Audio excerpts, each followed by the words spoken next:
Question पढ़ने की trick मैंने आपको बताई, पेशेंटली पढ़ेंगे, एक एक वर्ड पर फोकस करेंगे। क्वेश्चन का आंसर जिंदगी की तरह ही कहीं ना कहीं क्वेश्चन में ही होता है, छिपा होता है। ट्रिक्स सीखनी है हमको।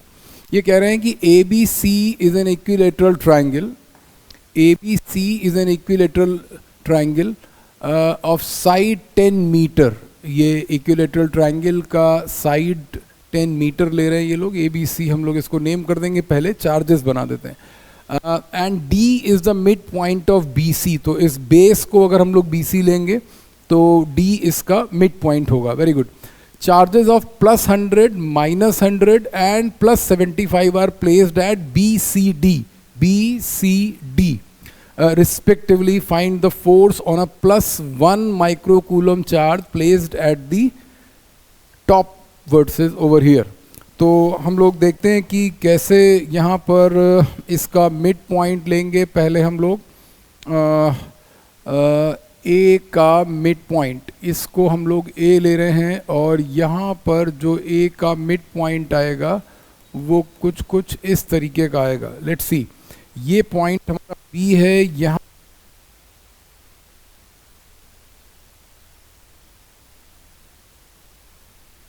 This point is B. C point पर जो इन्होंने चार्ज रखा है that is -100 microcoulomb. This point is called C as per given information. यहाँ पर हम लोगों ने +75 माइक्रोकूलम का चार्ज रखा है। We'll see that what is the reason behind this number. क्योंकि मैंने जैसा आपको बताया है पिछले वीडियो में भी, इसी सीरीज़ की पिछले वीडियो में, कि the idea is to not to check your mathematical skills exactly. उसके लिए मैथ्स का सेपरेट एग्ज़ाम होगा जहाँ पर आपकी मैथमेटिकल स्किल्स चेक कर ली जाएंगी। यहाँ पर आपको एक बेसिक आइडिया होना चाहिए मैथमेटिक्स का। और जो फोर्थ चार्ज है दैट इज़ +1 माइक्रोकूलम, इसको इन लोगों ने यहाँ पर रखा, और अब ये कहते हैं कि +1 माइक्रोकूलम चार्ज के ऊपर हमको नेट फोर्स निकालना है। दिस चार्ज इज +1 माइक्रोकूलम, ये है, और 3 चार्जेस ये वाले। हम लोग ऐसा करते हैं, इस पॉइंट का नाम इन्होंने डी रखा है, इस पॉइंट का नाम ए रखा है, ये पॉइंट ए है, और यहाँ पर +1 माइक्रोकूलम का चार्ज रखा है। इसके ऊपर हमको नेट फोर्स निकालना है। हमारी ट्रिक थी कि जब भी ग्रुप में अगर यहाँ पर 4 चार्जेस हैं और ए वाले चार्ज पर जो चार्ज ए पर रखा है, whatever magnitude is that, इसके ऊपर अगर हमको नेट फोर्स निकालना है, then this is force on A by the charge at B, this is the force on A by the charge placed at C, this is the charge force on charge placed at A by the charge placed at D। इस तरीके से हम इसको लिख लेते हैं। सबसे पहले इस साइड में हम लोग तीनों फोर्सेस का मैग्नीट्यूड लिखेंगे, कैलकुलेट करेंगे। ध्यान से देखिए, FAB का मैग्नीट्यूड क्या होगा? 9 × 10⁹ that is value of K। ठीक है, अब अगर हम लोगों ने 3-4 न्यूमेरिकल कर लिए हैं कूलम्स लॉ के, तो हम ये समझ गए हैं कि हमको फॉर्मूला लिखने की बार बार ज़रूरत नहीं है कि F = 1/4πε0 Q1 Q2/r²। यहाँ पर हम लोग डायरेक्ट K की वैल्यू लगा दी, 9 × 10⁹। अब हम लोग Q1 की वैल्यू लिखेंगे, क्योंकि A और B के बीच का इंट्रैक्शन हम लोग देख रहे हैं। +1 माइक्रोकूलम, ये आ गया 1 microcoulomb, and it is 100 microcoulomb, इसका मतलब 10⁻⁻6 डिवाइडेड बाय r²। साइड दिया हुआ था 10 मीटर, साइड 10 मीटर दिया है, इसका मतलब ये 100 आ गया। This 100 it cancel by this, तो FAB का मैग्नीट्यूड आ गया यहाँ से 9 × 10⁹ and this 10⁻⁻12, so this is coming as 9 × 10⁻⁻3 newton. Correct. Now the force on the charge A +1 microcoulomb by this charge -100, this is C. Okay, C is again the same, 9 × 10⁹ into that 1 × 100 × 10⁻⁻12, ये दोनों का -6 divided by square of the distance between them, the distance is 10 meters, and the square of the distance is again coming as 100. This 100 will be cancelled by this, and the magnitude of AC is again the same, 9 into 10 to the power minus 3 Newton. Watch it very carefully. Now, the third charge, which is placed at the midpoint of B and C, that is again a positive charge, but this time it is of plus 75 microcoulomb. The force AD can be calculated as 9 into 10 to the power 9. बहुत ध्यान से देखिए, 1 microcoulomb 1 into 10 to the power minus 6 multiplied by 75 into 10 to the power minus 6 divided by square of AD. Yes, square of AD. This side, the distance between these two charges, this is 10 meters. The side of this triangle is 10 meters. Half of that will be 10 meters. Pythagoras is still alive. This angle will be 90 degrees. We'll solve that 100 square minus 10 square minus 5 square is equal to this square. Pythagoras theorem, you know it. And then AD square is coming as 100 minus 25. So AD will be under root of 75 meters. This is in meters. Okay?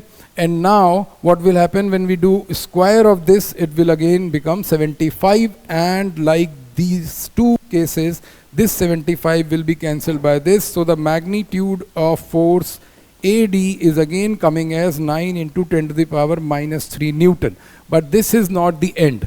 What we are going to do कि यहाँ पर हम सबसे पहले इसका magnitude x मान लेते हैं, क्योंकि सारे सेम आ रहे हैं, इसलिए हम लोग इसको x मान ले रहे हैं कि तीनों फोर्सेस का मैग्नीट्यूड x है. एक इंटरेस्टिंग बात यहाँ पर आएगी कि हम लोग को इन फोर्सेस का डायरेक्शन देखना पड़ेगा कि डायरेक्शन कैसे हम लोग निकालें और डायरेक्शन कैसे समझना है. उसके लिए ध्यान से देखिए, ये वाला जो फोर्स है, this force is coming along this line. I would like to show it properly to you कि ऐसी सिचुएशन में आपके पास स्केल होगा, मिस्टेक ना हो, रफली बना सकते हैं, लेकिन केवल तभी जब आप परफेक्ट हो जाएंगे. ये देखिए, this is the direction of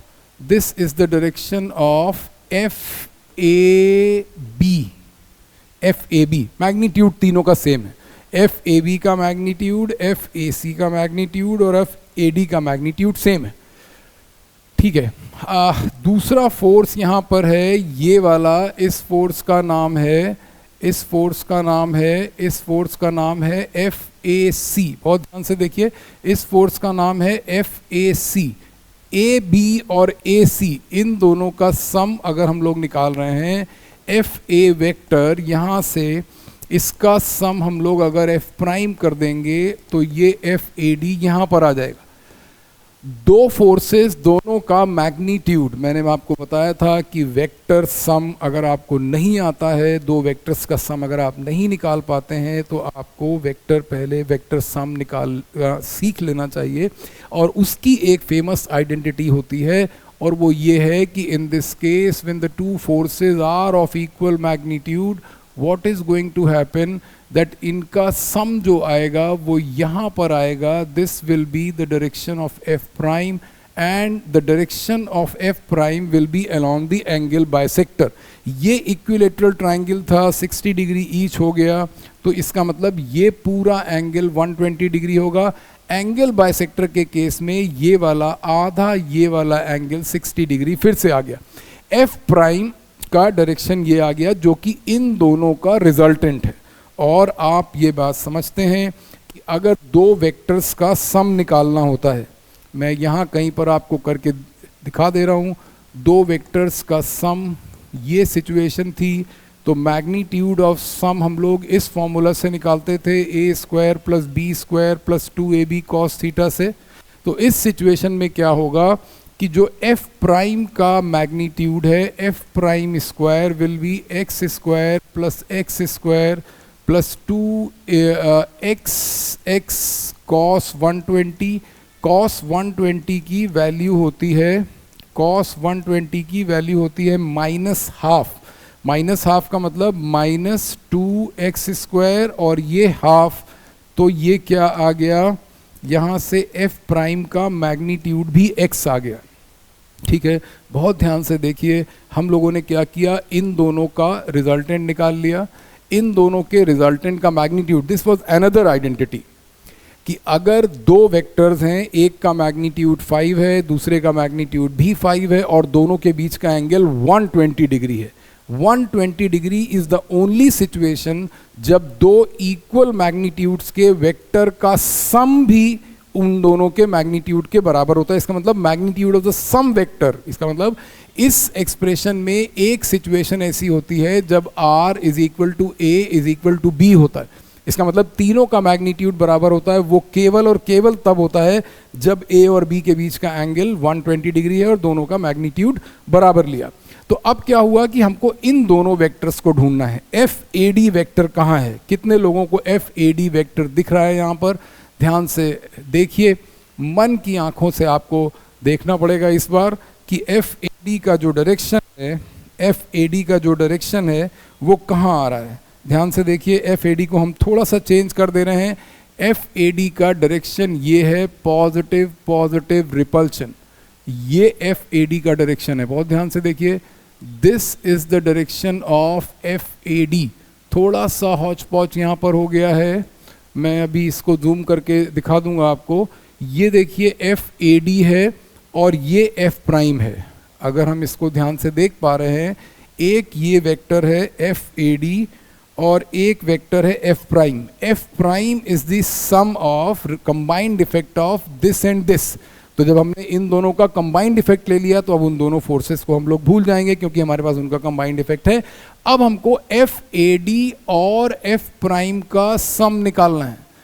एक और आइडेंटिटी यहाँ से वेक्टर की आ गई कि अगर दो इक्वल मैग्नीट्यूड्स के वेक्टर हैं, अगर दो इक्वल मैग्नीट्यूड्स के वेक्टर हैं और उनके बीच का एंगल 90 डिग्री है, then by the law of parallelogram, the parallelogram in this case will be a square because two sides are equal of the parallelogram and the angle between two vectors is 90 degree. What is going to happen? This is going to be the resultant force FA. ये angle क्या होगा? क्योंकि एक force यहाँ है, एक force यहाँ है और इन दोनों का सम कहाँ होगा? Angle bisector.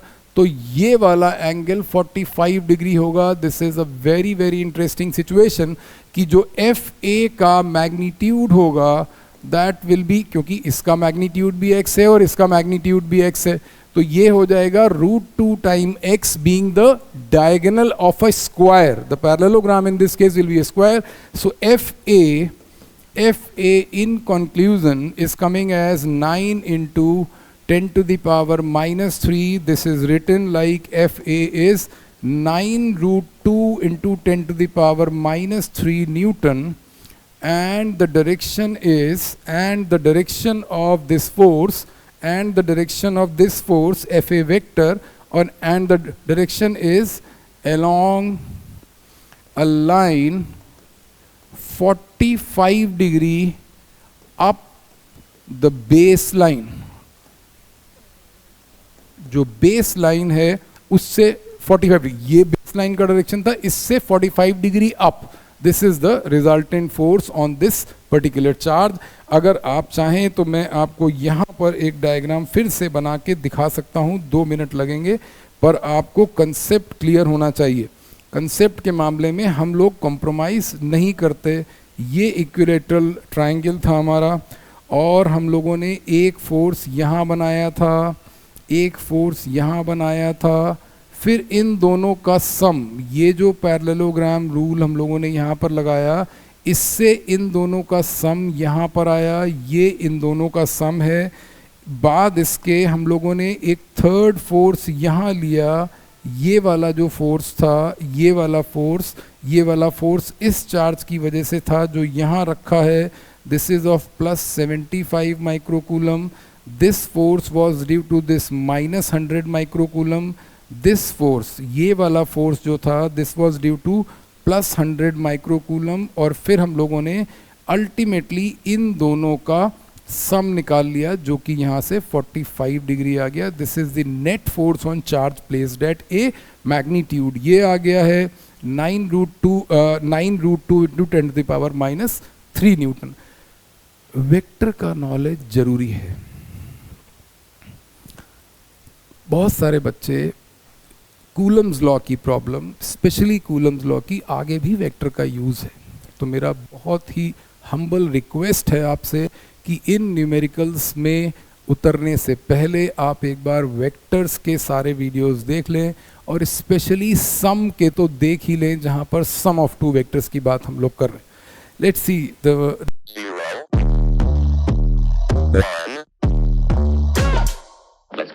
Next numerical is again थोड़ा सा, इसमें भी वेक्टर का यूज़ है, पर ये दूसरे तरीके का क्वेश्चन है कूलम्स लॉ का ही, पर थोड़ा सा अलग है।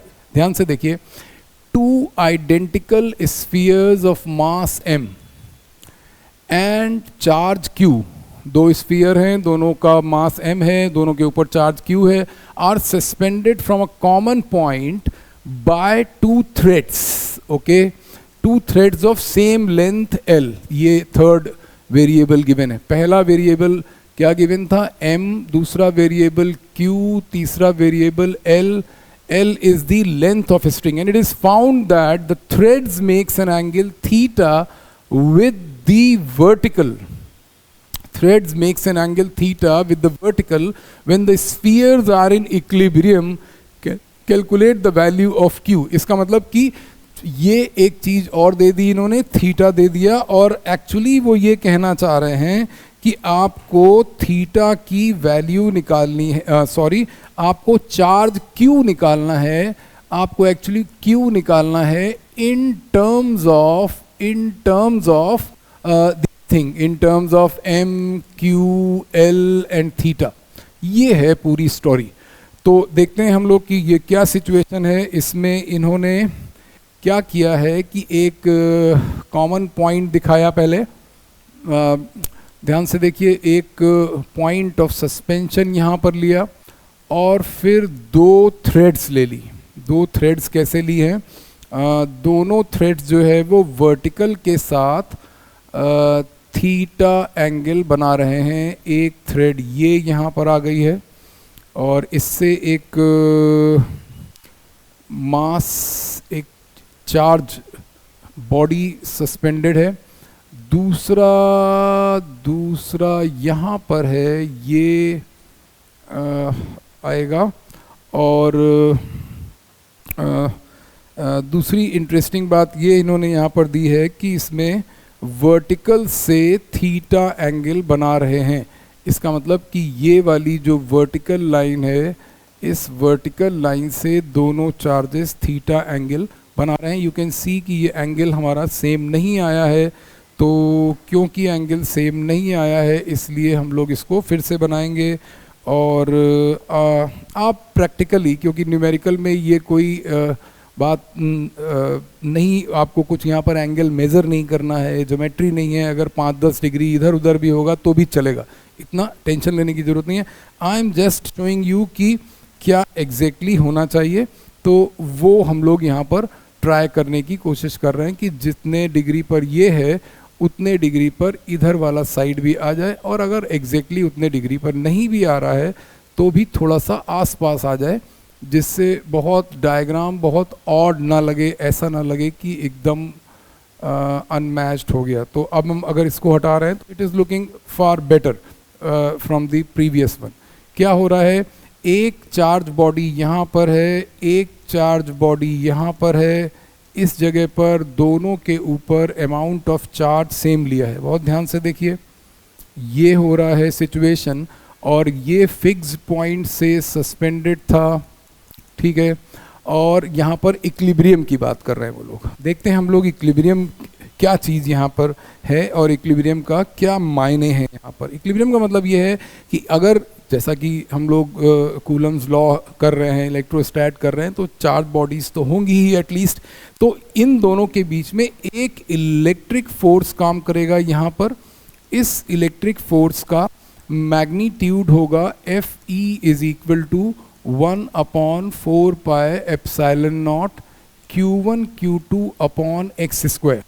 ये जो डिस्टेंस है, this distance is assumed as x, और ये इक्विलिब्रियम की सिचुएशन है। इक्विलिब्रियम की सिचुएशन मतलब क्या, कि अभी हम लोग बात कर रहे हैं कि what are the possible forces on each of the two charges given in the question, and then we shall discuss the equilibrium, कि जितने भी फोर्सेस लग रहे हैं उनका सम जीरो आना चाहिए। ध्यान से समझिए, एक पॉसिबल फोर्स हम लोगों ने यहाँ पर ये डिस्कस किया जिसका नाम है इलेक्ट्रोस्टैटिक फोर्स। बहुत फेमिलियर हैं आप, इसी चैप्टर की स्टोरी है ये फोर्स है हमारा F।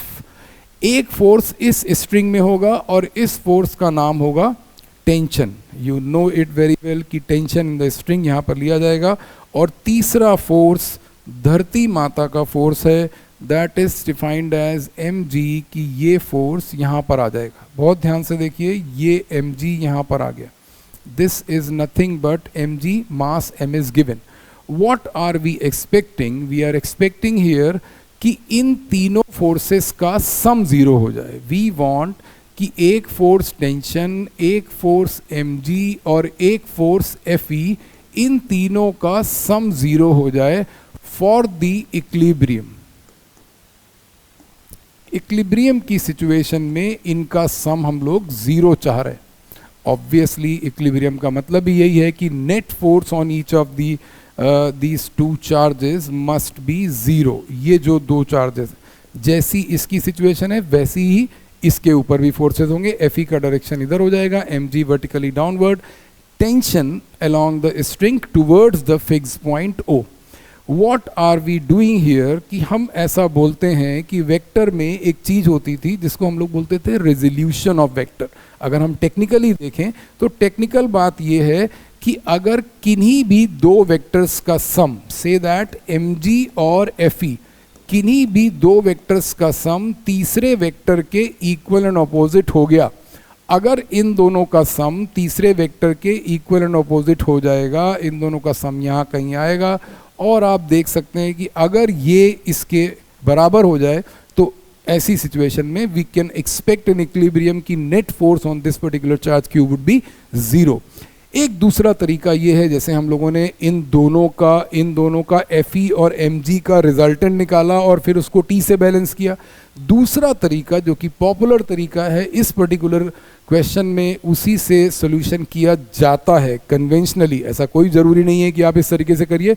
कन्वेंशनली हम लोगों को थीटा गिवन रहता है, ये थीटा इन्होंने लिखा था कि इक्विलिब्रियम सिचुएशन में the thread makes an angle theta with the vertical. ये और थीटा के भी खेल होते हैं, थीटा से भी ये लोग कभी कभी ये पूरा एंगल थीटा गिवन होता है, तो जब आप इस टी को रिजॉल्व करेंगे तो थीटा बाई 2 लेंगे, अभी हम लोग डिस्कस कर लेंगे।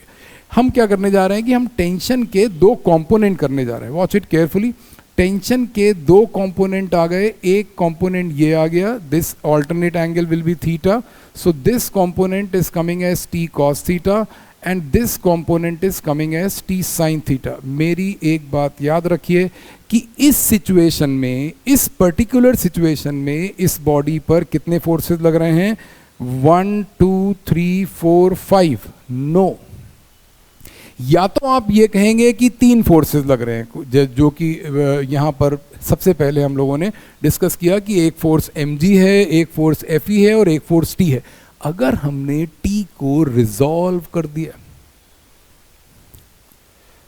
तो जैसे दो फोर्सेस का रिजल्टेंट निकालने पर हम उसके रिजल्टेंट को उसका कंबाइंड इफेक्ट कहते हैं, वैसे ही रिजोल्यूशन में अगर हमने किसी एक वेक्टर को रिजॉल्व कर दिया, यहाँ पर हमने t के दो कंपोनेंट निकाल दिए, तो आपको तुरंत इसको भूल जाना है। ये है, पर इस डायग्राम में the treatment we are giving to the situation is that कि हमने t के दो पॉसिबल कंपोनेंट्स कर लिए। तो अब क्या हुआ कि अब हमारे पास 4 फोर्सेस हैं। एक फोर्स ये है, एक फोर्स ये है, एक फोर्स ये है और एक फोर्स ये है। और जैसा कि डायग्राम में दिख रहा है, फोर्सेस का मैग्नीट्यूड, फोर्सेस का डायरेक्शन लाइक Fe और T साइन थीटा का डायरेक्शन अपोजिट है। अगर इनका मैग्नीट्यूड बराबर हो जाए तो इक्विलिब्रियम हो सकता है हॉरिजॉन्टल डायरेक्शन में, और अगर वर्टिकल फोर्सेस का मैग्नीट्यूड आपस में बराबर हो जाए तो इक्विलिब्रियम हो सकता है वर्टिकल डायरेक्शन में। और अगर ये दोनों इक्वेशन सेटिस्फाई करें, we have to see that what is the variable, and that is why they are saying कि अगर ये इक्विलिब्रियम की स्थिति आती है तो उस स्थिति में if we are free to choose the magnitude of Q in terms of given these terms, then what would be the value of Q? So now we are going to solve this thing for Q. Tan theta is Fe upon mg. You can see tan theta कैसे आया, equation 1 को equation 2 से divide कर दिया, ठीक है। Fe की value रख दी, Fe की वैल्यू आ गई 1/4πε0 Q square upon x square, and this mg will remain alive in the denominator. So we need to find an expression for Q. इसको reshuffle अगर हम लोग करेंगे तो ध्यान से देखिए, Q स्क्वायर इधर न्यूमरेटर में है, और ये पूरी चीज, ये पूरा टर्म और इसके साथ यहाँ पर आ जाएगा। इसका मतलब कि it is 4πε0 x square mg and tan theta. Watch it very carefully. हमको क्या देखना है, this is a very popular question. तो हमेशा ऐसा नहीं होगा कि वो क्यू पूछेंगे, कभी कभी ऐसा हो सकता है कि वो थीटा पूछ ले। थीटा पूछने का मतलब ये कि they may ask for an expression for theta in terms of rest of the things, like in that case they may give the distance between them or the length of a string, this L and all other things. So किसी भी एक चीज के लिए expression लगेगा, but इस case में, इस केस की जो इसका की पॉइंट है वो ये है कि जो पॉइंट ऑफ सस्पेंशन है वो कॉमन है। अभी हम लोग ये भी डिस्कस करेंगे कि वो सिचुएशन क्या होती है जब कॉमन पॉइंट नहीं होता है। 1 मिनट में जो हमारा अगला क्वेश्चन है उसमें यही है शायद कि द पॉइंट ऑफ सस्पेंशन कहाँ है, suspended with string equal length in such a way that the point of suspension are distance d apart.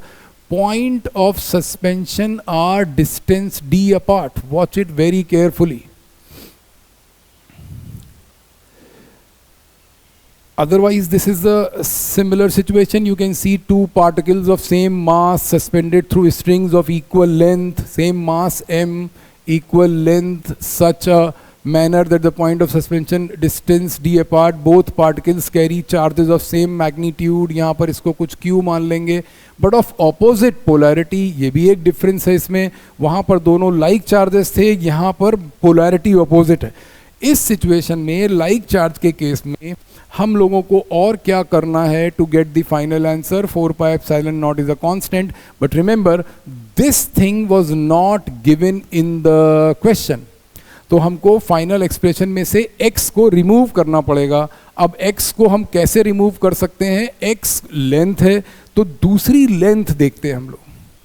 Length का मतलब डिस्टेंस बिटवीन टू चार्जेस है, तो दूसरी लेंथ और क्या गिवन है क्वेश्चन में, दूसरी लेंथ गिवन है लेंथ ऑफ स्ट्रिंग इटसेल्फ। तो हम लोग ये देखते हैं कि x और l में क्या रिलेशन है। This is a wonderful triangle, you can see what is happening to this triangle. There is a thing called l and there is a thing called x/2। तो एक एक्सप्रेशन ऐसा बनता है x/2 divided by l। For this theta, this is perpendicular, this is hypotenuse, so this ratio will be sine of theta. You can see it is x upon 2l, and from here x can be written as 2l sine theta. No issues. x की जगह अपन 2l sine theta लिखने जा रहे हैं। ध्यान से देखिए, x is 2l sine theta whole square, and this will remain as it is mg and tan theta. What is happening? Q square will become 4πε0. This is 2l sine theta square. It will be 4l square sine square theta, and this mg tan theta will remain same. So if you want to take this some square terms, for God's sake, you can take them out. Like Q square will be written as, you can see, this is 16 this is L square, and this is sine square theta. These are square term. This 4, L square and sine square. Rest will remain under the root sign, like pi epsilon naught mg tan theta. बिल्कुल भी जल्दी नहीं करेंगे, गड़बड़ होने की संभावना रहती है. जब इसका रूट लेंगे, this will become 4L sine theta, and the rest will remain inside the root sign. This is mg tan theta. So this is the final answer. Remember, this is the situation. We are concluding the situation as what? That we have two like charges. मैं यहाँ पर लिख दे रहा हूँ कि इस situation में हम लोगों ने क्या conclude किया है कि two like charges. This is the situation of two like charges, number one, and number two are suspended from common point. Are suspended from common point. The point of suspension is common. What is going to happen in this case? This is the next thing where we have two particles of same mass. ये mass यहाँ पर same है. m पहली चीज आ गई, ये दोनों का same होगा. ध्यान से देखिए, m mass same है, और ये फिर आया suspended through strings of equal length L. Length आ गई दूसरी चीज. Such a manner that point of suspension are d distance apart. This is the thing by which the situation is different. दो सिचुएशंस अलग हैं, जो और वो दोनों बातें जो मैंने यहाँ पर मेंशन करी कि इसमें लाइक चार्ज है और पॉइंट ऑफ सस्पेंशन कॉमन है. दोनों ही बातें इस सिचुएशन में उसका ऑपोजिट है. You will see, I am reading the question again. Two particles of the same mass m are suspended through strings of equal length L in such a manner that the point of suspension are d distance apart. Both particles carry charges of the same magnitude but of opposite polarity. This time the two charges are of opposite polarity. We need to calculate the magnitude of charge, जो कि हम लोगों ने पीछे निकाला था. And if the string makes an angle, oh dear, if the string makes an angle, definitely the string will some angle, but say that it is theta. So theta is another term given in the question. So now we shall do it in a way कि हम लोग point of suspension सबसे पहले different दिखाना है हमको, ये बात का ध्यान रखना है. ध्यान से देखिए कैसे हम लोग point of suspension अलग दिखाएंगे. ये पहले चार्ज का पॉइंट ऑफ सस्पेंशन यहाँ पर कहीं होगा, दूसरे चार्ज का पॉइंट ऑफ सस्पेंशन यहाँ कहीं होगा, and as the matter of information it is given in the question that this distance is d. Very good. अभी क्या है कि अगर हम ऐसा मान भी लेते हैं कि ये दोनों चार्जेस पहले d डिस्टेंस पर थे, पहले का मतलब initially when they are hung, when they are suspended, तब उनके बीच का डिस्टेंस d था. लेकिन इंटरेस्टिंग बात क्या है? इंटरेस्टिंग बात ये है कि दोनों चार्जेस पर opposite sign. This time the charges the two spheres are carrying is of opposite polarity. तो ये opposite polarity होने की वजह से क्या प्रॉब्लम आ जाएगी? opposite polarity होने की वजह से इस बार जो इलेक्ट्रोस्टैटिक फोर्स होगा वो अट्रैक्शन का होगा. the two charges will attract each other, they will tend to come closer to each other. ऐसी सिचुएशन में क्या है कि ये वाला चार्ज यहाँ आ गया, हम ऐसा मान लेते हैं कि ये वाला चार्ज यहाँ आ जाएगा, ऐसा मानना पड़ेगा हमको. ये सिचुएशन है और इस सिचुएशन में ऐसा मान रहे हैं कि ये यहाँ आ गया. इतना क्लोज नहीं लाएंगे, इसको थोड़ा क्लोज लाएंगे. ऐसा मान लेते हैं कि ये वाला चार्ज यहाँ आ गया और इसी तरीके से जो ये वाला चार्ज है वो यहाँ आ गया. इसका मतलब जो दूसरा चार्ज है, दूसरा वाला चार्ज इस पॉइंट ऑफ सस्पेंशन को लेते हुए वो यहाँ आ गया. बहुत ध्यान से देखिए, दूसरा चार्ज इधर आ गया. इसका मतलब ये ऐसी सिचुएशन आ गई कि इस इक्विलिब्रियम की सिचुएशन में ये वाला चार्ज थोड़ा इधर आया और ये वाला चार्ज थोड़ा इधर आया। इस सिचुएशन में दोनों एंगल इसमें इक्वल दिख नहीं रहे हैं, पर फॉर गॉड सेक हम लोग ऐसा मान लेंगे कि ये दोनों एंगल थीटा हैं।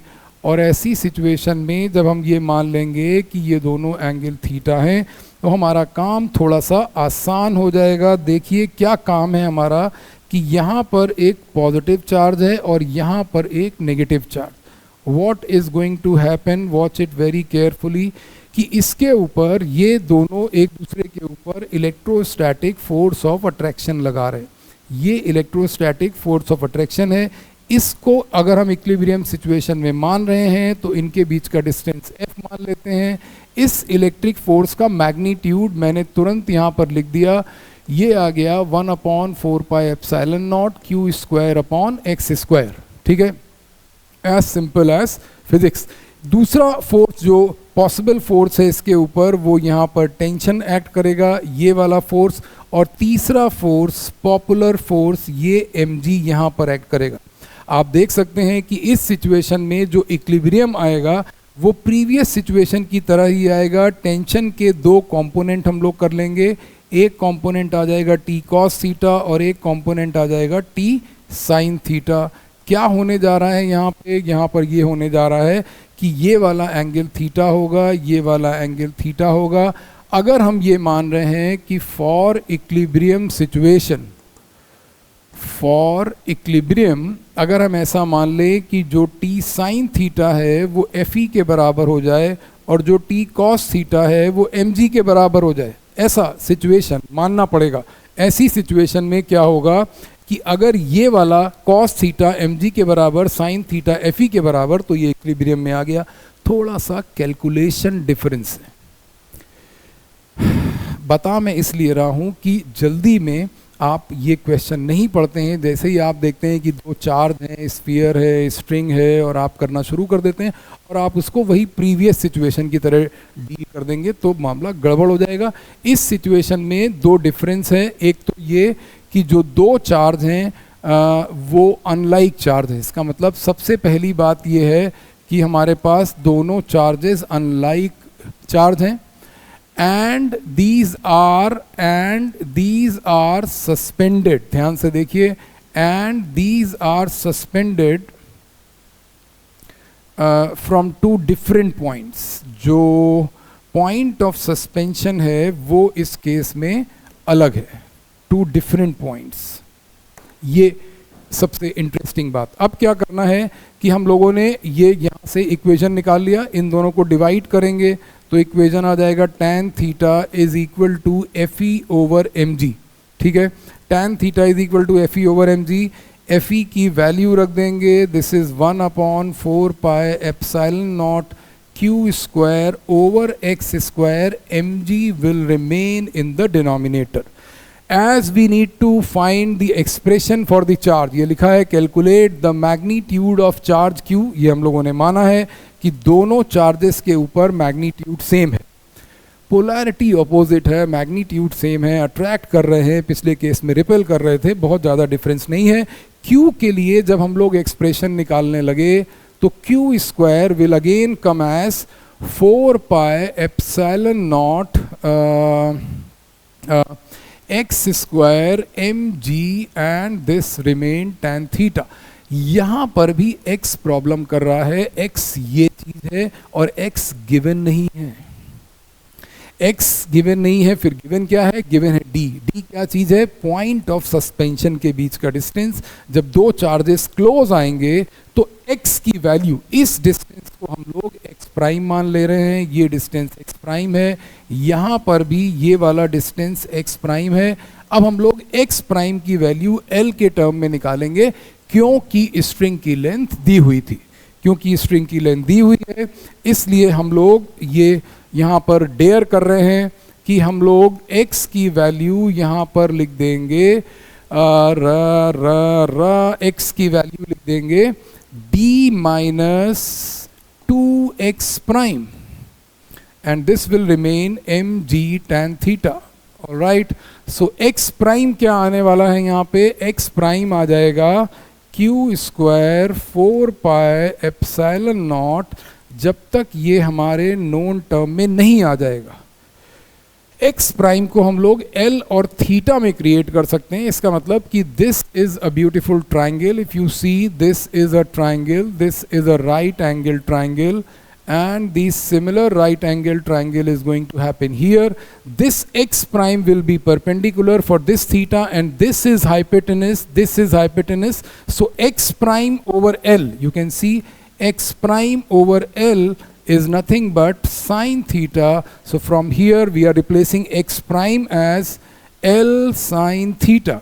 So this is L sine theta, theta is given, L is given, और हमारे पास ये एक्सप्रेशन आ गया। ये स्क्वायर लगाना ना भूलें मेरी तरह। तो Q क्या आ जाएगा, इस पूरे का हम लोग अंडर रूट ले लेंगे। This entire expression will come under this thing 2L sin theta and mg tan theta.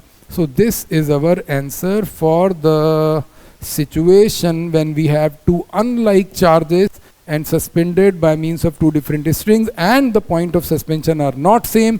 In the previous situation, the point of suspension were same and the charges were like charges. Look at this situation, that what we are doing in this particular numerical. You can read it once.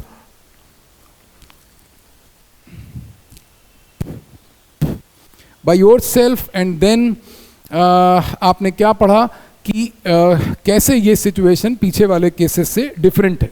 Let's see, two identical charged sphere, ये तो पहले भी हो रहा था, identically charge थे, पहले भी हो रहे थे identically charge spheres, are suspended in air. पहले ये मीडियम मेंशन नहीं था, अब की बार इन्होंने मीडियम मेंशन किया। जरूर ये कुछ खेल करते जा रहे हैं इस बार मीडियम के साथ। By strings of equal length, पहले भी था, and makes an angle of 30 degree. ओहो, इस बार थीटा की वैल्यू भी दे दी गई है, कोई बात नहीं, 30 डिग्री विथ ओ।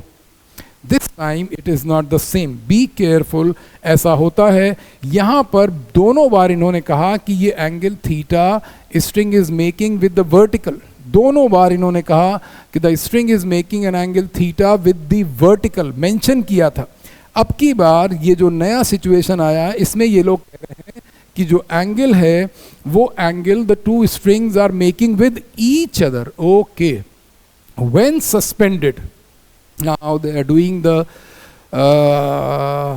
खेल, जिसकी वजह से ये क्वेश्चन अलग है, जिसमें कह रहे हैं कि now they are suspended in a liquids, in a liquids, wow, liquid of density 800, printing mistake, 800 kg per meter cube, unit दिया हुआ है, magnitude दिया हुआ है, the angle remains the same. Oh God, what is the dielectric constant K of the liquid? ये है, और इन्होंने दे दिया है density of material of the sphere.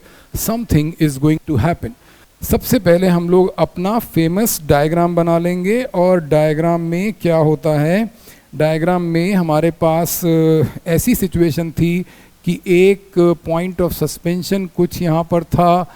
इस पॉइंट ऑफ सस्पेंशन से हम लोगों ने दो स्ट्रिंग्स ली थी, एक स्ट्रिंग यहाँ थी, एक स्ट्रिंग यहाँ थी, और इसके ऊपर हम लोगों ने कोई चार्ज लिए थे, लाइक चार्जेस यहाँ पर थे, इन दोनों के बीच का कुछ डिस्टेंस था, और ये वाला एंगल पर्टिकुलर प्रॉब्लम में 30 डिग्री गिवन। बहुत ध्यान से देखिए, तो हमारी सिचुएशन क्या कहती थी कि हम इसके ऊपर एक फोर्स यहाँ लगाएंगे, आपको याद हो गई है सिचुएशन, एक फोर्स यहाँ पर टेंशन लगाएंगे, एक फोर्स यहाँ पर mg लगाएंगे, और फिर टेंशन को रिजॉल्व कर देंगे। इस टेंशन का एक कंपोनेंट यहाँ t cos थीटा आ जाएगा। पहले हम लोग ये बात डिस्कस कर चुके हैं कि जब हम किसी फोर्स को रिजॉल्व कर देते हैं तो हम उसके ओरिजिनल फोर्स को ट्रीटमेंट नहीं देते हैं। वी कैन एज्यूम कि there is no T because we are treating the two components separately. इसका मतलब वही फेमस इक्वेशन हम लोग फिर से लिख लेंगे कि ये टी साइन थीटा जो है this is equal to F E, और जो ये t cos थीटा है this is equal to mg। Watch it carefully, this time theta is this angle, ठीक है, which is eventually in this case theta is eventually 50 degrees as the angle theta is given. But अब की बार जो situation है उसमें वो ये कह रहे हैं कि अगर हम यहाँ पर कुछ ऐसा करें कि इस पूरे सिस्टम को एक लिक्विड में इमर्स करा दें. कैसे? You can assume it like this कि यहाँ पर इन्होंने कोई एक लिक्विड लिया और इस पूरे सिस्टम को उन्होंने एक लिक्विड में इमर्स कर दिया. This is that liquid. What is going to happen? First of all, they are interested in the electric characteristic of this liquid, which is defined as dielectric constant. And second thing which is going to happen here is the dielectric, is the upthrust. There is a thing called upthrust. अगर हम लोग केवल question को देखें तो question में वो ये कह रहे हैं, जब हम लोगों ने ये दूसरी सिचुएशन यहाँ पे लाए तो दूसरी सिचुएशन में क्या हो रहा था कि दूसरी सिचुएशन में Fe की जगह Fe प्राइम हो गया. बहुत ध्यान से देखिए, Fe की जगह Fe प्राइम हो गया. Fe की जगह क्या हो गया? Fe की जगह Fe प्राइम हो गया. और Fe प्राइम क्या कह रहा है? Fe प्राइम ये कह रहा है कि वो अब की बार भी t साइन थीटा के ही इक्वल होने जा रहा है. टी साइन थीटा अभी भी Fe प्राइम के इक्वल है, क्योंकि क्वेश्चन में ये बात गिवन है कि जो टी कॉस थीटा है वो mg के इक्वल है. ये दूसरी सिचुएशन है. This is the situation in air and this is the situation when the two spheres are immersed in a liquid. बहुत ध्यान से देखिए, ये दो अलग अलग सिचुएशन है. और क्योंकि क्वेश्चन में गिवन है, साफ साफ गिवन है, व्हेन इट इज इमर्स, ये पढ़िए, when suspended in a liquid of density this the angle remains the same. Angle पर कोई फर्क नहीं आ रहा. इसका मतलब क्या होता है कि अगर हम इसको यहां से बैलेंस कराएं तो ये tan थीटा की वैल्यू आ रही है Fe अपॉन mg, और यहाँ से tan थीटा की वैल्यू आ रही है Fe prime upon mg. Oh my God, ये कैसे हो गया? ये नहीं हो सकता. क्यों नहीं हो सकता? ये हम लोग यहाँ पर देखेंगे कि क्यों नहीं हो सकता. इसलिए नहीं हो सकता क्योंकि जो Fe है, बहुत ध्यान से देखिए, जो Fe है वो है 1 upon 4 pi epsilon naught q square upon x square. अगर ये वाला डिस्टेंस हम लोगों ने x एज्यूम किया है तब इस सिचुएशन में, इसका मतलब ये फोर्स है दोनों चार्जेस के बीच में when they are placed in air, and the Fe prime when the two charges are placed in some liquid. This is going to happen in this way, same x same q. Q will remain same. Electric charge, the magnitude of electric charge or the nature of electric charge is not going to change, but the magnitude of interaction between the two charges is definitely going to change when the two charges are placed in a medium. Medium के परिवर्तन होने पर उनके बीच का interaction बदल जाएगा. ये liquid में आ गया. अंतर क्या हुआ? अंतर सिर्फ इतना हुआ कि हम लोगों ने 4 पाई एप्सिलॉन नॉट लिया था, यहाँ पर 4 पाई एप्सिलॉन नॉट के लिया. What we can see clearly from these two equations, one thing is that Fe over Fe prime is equal to k and this k is greater than 1. इसका मतलब क्या है? इसका मतलब ये है कि Fe प्राइम जरूर Fe से कम हो गया. ध्यान से देखिए, अगर वो ये कह रहे हैं फॉर गॉड सेक, अगर ये tan थीटा की वैल्यू दोनों सिचुएशन में सेम है, तो जो ये इक्वेशन यहाँ से आने वाला है Fe upon mg is equal to Fe prime upon mg, ये पॉसिबल नहीं है. ऐसी सिचुएशन में क्या हो रहा है कि उनका ये कहना है कि ये जो डिनोमिनेटर है, ये जो mg है, ये भी उसी रेशियो में कम होना चाहिए. There should be a definite decrease in the downward force over here so that it can balance this equation, and that balance is going to happen over here by a force called upthrust. यहाँ पर ये एक force होगा जिसका नाम है upthrust. यहाँ पर एक फोर्स होगा जिसका नाम है upthrust. This will be the whole thing in this way. ध्यान से देखिए, अपथ्रस्ट क्या चीज़ है? तो अपथ्रस्ट क्या होता है? इसके लिए हम लोग इसको थोड़ा सा मूव करेंगे. I want to give it a sincere attempt. ध्यान से देखिए कि अपथ्रस्ट क्या चीज़ है. अपथ्रस्ट हम लोग कैसे समझ सकते हैं. अपथ्रस्ट समझने के लिए हमको इसको लेफ्ट में शिफ्ट करना पड़ेगा और हम राइट में अपथ्रस्ट समझेंगे. राइट में जगह नहीं बन पा रही है, फिर भी हम लोग कोशिश कर रहे हैं कि अपथ्रस्ट हम लोग समझ पाएं.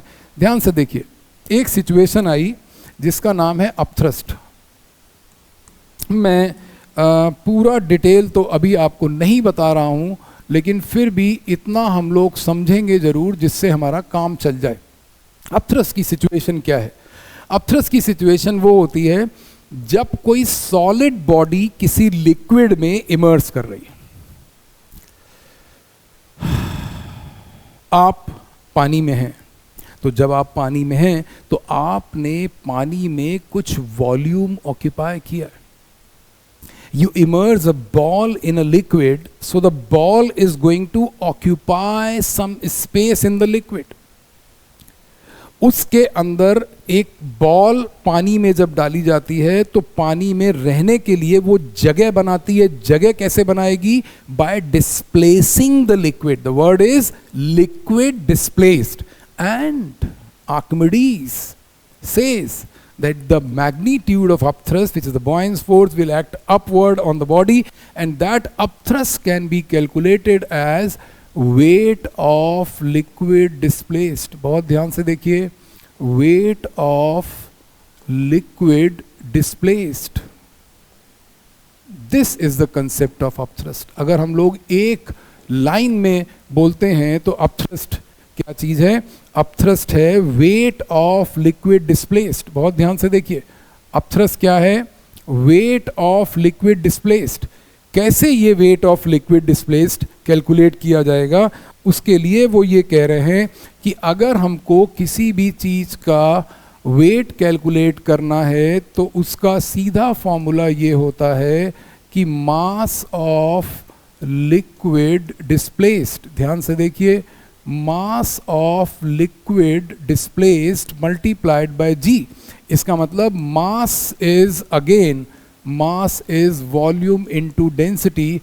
This can be written as mass of liquid displaced का मतलब volume of liquid displaced.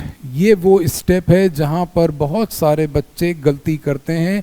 weight of liquid displaced multiplied by density of liquid. अगर आप लिक्विड का मास निकाल रहे हैं, तो आप डेंसिटी भी लिक्विड की लेंगे. तो ये अपथ्रस्ट क्या आ गया? Volume of liquid displaced multiplied by density of liquid multiplied by G. This is the magnitude of upthrust.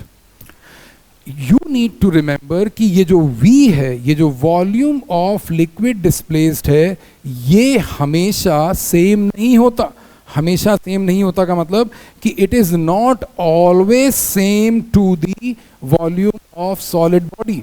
Solid body अगर पूरा पानी में डूबा है, इसका मतलब कि वॉल्यूम ऑफ लिक्विड डिस्प्लेस्ड, ध्यान से देखिए कि volume of liquid displaced, volume of liquid displaced will always be equal to volume of immersed part, volume of immersed part of solid. तो अगर पूरी बॉडी पानी में है तो पूरा वॉल्यूम सेम हो जाएगा, लेकिन डेंसिटी लिक्विड की ली जाएगी. इसका मतलब कि अगर हम यहां से इन दोनों इक्वेशंस को इक्वेट करते हैं, करते हैं तो ये बनता है equation Fe upon mg is equal to Fe prime upon mg minus upthrust. बिल्कुल भी घबराएंगे नहीं, ये क्वेश्चन में गिवन है कि जब हम लोगों ने पहले दो चार्जेस थे, एयर में थे, एक लिब्रियम में आ गए, फिर हम लोगों ने एक लिक्विड वहाँ पर डाल दिया, एक लिक्विड में दोनों बॉल्स को इमर्स कर दिया. पूरी बॉल्स, पूरे स्फीयर्स, ये जो कह रहे हैं, ये जो स्फीयर हैं, ये पूरा स्फीयर पानी के अंदर है. ये जो स्फीयर है, जो ये 4/3 पाई r क्यूब है, जो जबकि 4/3 पाई आर क्यूब यहाँ पर कोई ज़रूरत नहीं है, क्योंकि हम लोग को वहाँ तक नहीं जाना है as per given information of the question. तो ये क्या कह रहे हैं कि यहाँ पर एक रेशियो आ जाएगा FE upon FE prime is equal to mg upon mg minus FU। FU क्या चीज़ है? अपथ्रस्ट है। FE अपॉन FE प्राइम क्या है? ये K आ गया। तो K जैसे ही आया वैसे ही हम एकदम अडानी बन जाएंगे, हमारी नज़र सिर्फ अपने गोल पर होगी। गोल क्या कह रहा है? गोल ये कह रहा है कि K की वैल्यू आ रही है यहाँ से, K की वैल्यू आ रही है यहाँ पर। हम एक लाइन खींच देते हैं। K की वैल्यू क्या हो जाएगी? K की वैल्यू हो जाएगी mg upon mg minus upthrust. ध्यान से देखिए, अगर इस मास को हम लोग m डैश कह दें, इस मास को m डैश कह दें, m डैश क्या चीज़ है? m डैश है मास ऑफ लिक्विड डिस्प्लेस्ड। तो अपन इसको mg minus m dash g लिख सकते हैं। इस सिचुएशन में हम इस पूरे इक्वेशन को न्यूमरेटर और डिनोमिनेटर को अगर mg से डिवाइड कर दें, it will be 1 upon 1 minus m dash upon m। अब ये m डैश में जो वॉल्यूम है ये स्फीयर का होगा। क्यों? क्योंकि स्फीयर पूरा पानी के अंदर है, तो स्फीयर उतना ही पानी हटाएगा, उतना ही लिक्विड हटाएगा जितना उसका वॉल्यूम है उसमें अपनी जगह बनाने के लिए। तो यहाँ से जो थर्ड स्टेप आ रहा है उसमें m डैश क्या आ जाएगा? ये आ जाएगा k is equal to 1 upon 1 minus m dash is volume of ball multiplied by density of liquid divided by, ये क्या चीज़ थी? ये था m। m क्या चीज़ है? m है मास ऑफ स्फीयर। तो m अगर मास ऑफ स्फीयर है तो इस केस में ये जो सॉलिड स्फीयर है, ये सॉलिड स्फीयर के केस में इसकी डेंसिटी गिवन है 1600। ध्यान से देखिए, तो ऐसी सिचुएशन में हम लोग यहाँ पर ये ले लेंगे वॉल्यूम, ये वाला आ जाएगा स्फीयर का volume into density of solid. इसका मतलब K आ गया 1 अपॉन 1 माइनस density of liquid upon density of solid. Density of solid is 1600, density of liquid is 800, this is given as 800। so liquid upon solid 800 upon 1600, this will become 1/2. so K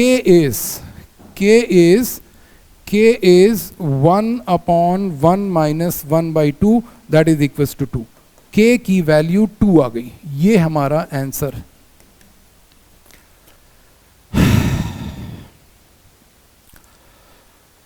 Jin problems को हम लोग advance की problem या competitive exams की problem कहते हैं, मेरा अपना ये मानना है, अगर आप इस वीडियो को पूरा देखें और इसके पहले वाला वीडियो जो कूलम्स लॉ का न्यूमेरिकल है, तो जब हम लोगों ने कूलम्स लॉ का पहला न्यूमेरिकल किया, then it was a pure Coulomb's law but with vector, with the concept of vector.